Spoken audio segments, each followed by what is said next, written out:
Fala aí pessoal, tudo bem? Meu nome é Rafael Costa, sou estrategista financeiro e seja bem-vindo ao meu canal que tem como único objetivo ajudar a colocar dinheiro no seu bolso, tá?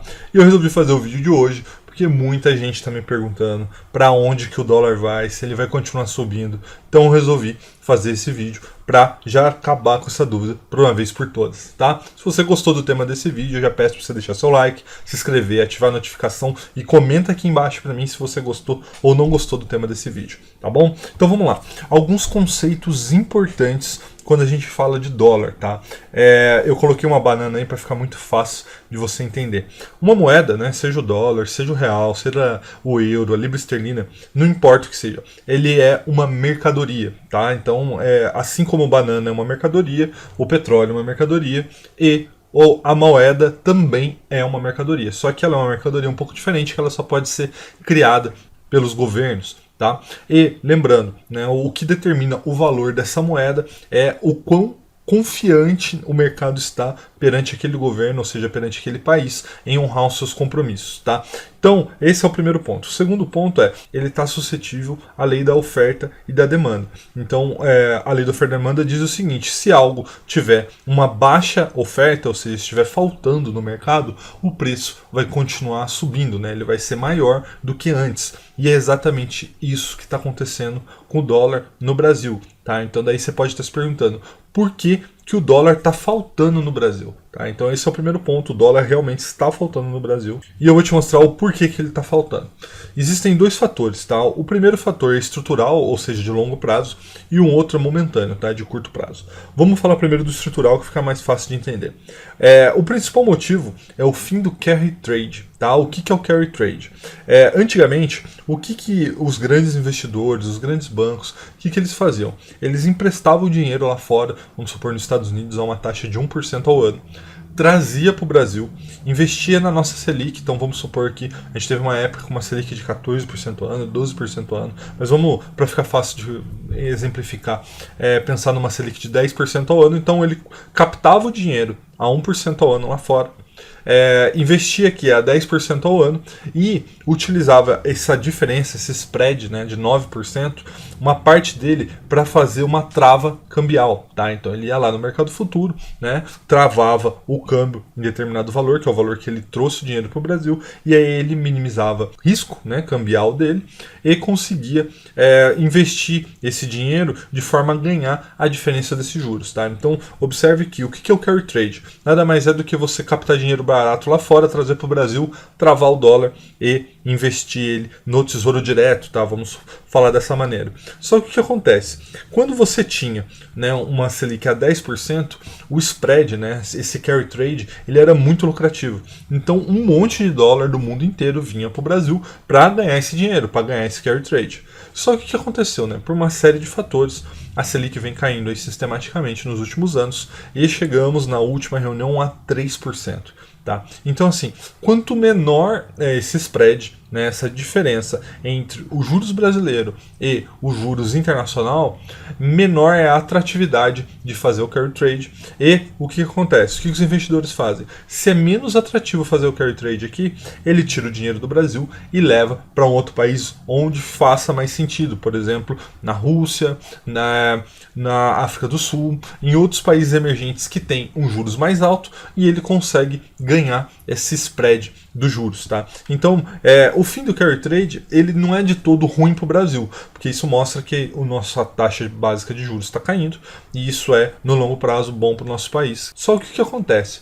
Com o fim do carry trade, os investidores que já têm dólar aqui no Brasil, né, que já trouxeram o dólar, estão investidos no Brasil, eles têm uma opção. Ele falou, bom, eu não vou investir em renda fixa, mas eu posso investir em renda variável, né, eu posso migrar os meus investimentos, né, do tesouro direto, vamos falar assim, né, da renda fixa, para a renda variável, para o mercado de ações.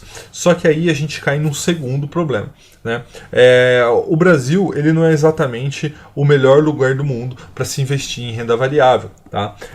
Por que isso acontece? Porque a gente tem uma série de instabilidades políticas, instabilidades econômicas. Tá? A gente tem um governo, e não é exclusivo desse governo, mas dos últimos governos, que gastam mais do que arrecadam, né? Ou seja, são relativamente perdulares, não têm austeridade, tá? E aí, por conta desse e de outros fatores, a renda variável no Brasil não é tão atrativa. Então, uma parte desse carry trade, né, uma parte dos investidores que faziam isso, eles já pegaram e levaram esse dinheiro para fora. Por isso que o dólar no Brasil saiu aí de R$3 aí há 5 anos atrás para o que está hoje aí em torno aí de R$6, vai, quase R$6. Só que há 3 meses atrás o dólar estava girando entre 4 e 4,50. Tá? O que fez ele sair de 4,50 e para ir quase R$6? Exatamente o fator momentâneo, né? Ou seja, a gente está no meio de uma pandemia, a gente tem o nosso PIB afetado, talvez um desemprego disparando, e isso faz com que a renda variável perca cada vez mais a sua atratividade, e a renda fixa já tinha perdido a sua atratividade. Então os investidores internacionais estão tirando cada vez mais dinheiro do Brasil. E a gente volta para a questão da oferta e da demanda. Se eu continuo tendo a mesma demanda de dólar e a oferta está cada vez menor, o preço da moeda, né, ou seja, o preço da mercadoria dólar está cada vez mais caro em real. Só que assim, as pessoas querem saber para onde vai o dólar. E aí a primeira coisa que eu te falo é: ninguém sabe, e quem te afirmar isso com certeza tá ou se enganando ou querendo te enganar, tá? É impossível de saber. Mas eu vou te dar um chute técnico aqui, de acordo com a minha experiência, o que eu acredito que possa acontecer, embora eu já quero que você saiba que eu posso estar redondamente enganado, tá? Mas eu acredito que no curtíssimo prazo, aí, nos próximos meses, ele vai continuar subindo, tá? Talvez passe de 6, quem sabe até passar de 7. Por quê? Porque o carry trade não vai voltar, né? Ou seja, não existe incentivo para o investimento em renda fixa, e o investimento em renda variável continua sendo muito arriscado para o investidor estrangeiro. Ele prefere manter os seus investimentos em outros países com menos problemas do que o Brasil, tá? Uma vez que a pandemia passe, o Brasil volte ao rumo que estava, né? Um pouco mais de austeridade, um pouco mais aí de diminuição das crises econômicas, das crises políticas, o Brasil aí entrando num eixo, vamos chamar assim, eu acredito que o dólar possa voltar entre 4 e 5 reais aí em algum tempo. Sei lá, se o fim da pandemia foi ainda esse ano, talvez aí em 2021, quizá 2022, o Brasil já possa ver o dólar em 4, 5 reais. Mas, como eu sou um otimista, eu acredito que aí no longo prazo, aí em 3, 4, 5 anos, quem sabe, o Brasil de fato entra no trilho, retoma o seu grau de investimento que foi perdido há alguns anos atrás, e aí com a retomada do grau do investimento, muito investimento estrangeiro vai chegar no Brasil, e aí acontece o efeito ao contrário, né? Com muito dólar entrando no país, o preço tende a cair. Então eu vejo aí um dólar entre 3 a 4 reais aí num futuro, onde a gente retomar o nosso grau de investimento. Só que aí vem a próxima pergunta também que eu sempre ouço, né? O dólar alto é ruim? E aí eu sempre falo o seguinte: depende. É ruim para quem, é bom para quem. Então, para o nosso país, o primeiro problema seria se o dólar afetasse a inflação, mas aparentemente isso não vem sendo um problema, né? A gente teve até deflação do mês passado. Então, aparentemente o dólar alto como está, não está afetando a nossa inflação.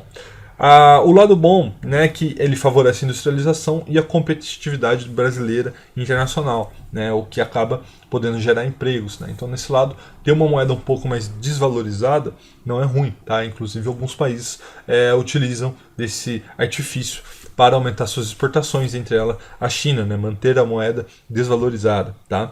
Um outro ponto de observação é se o Brasil tivesse uma dívida externa relevante.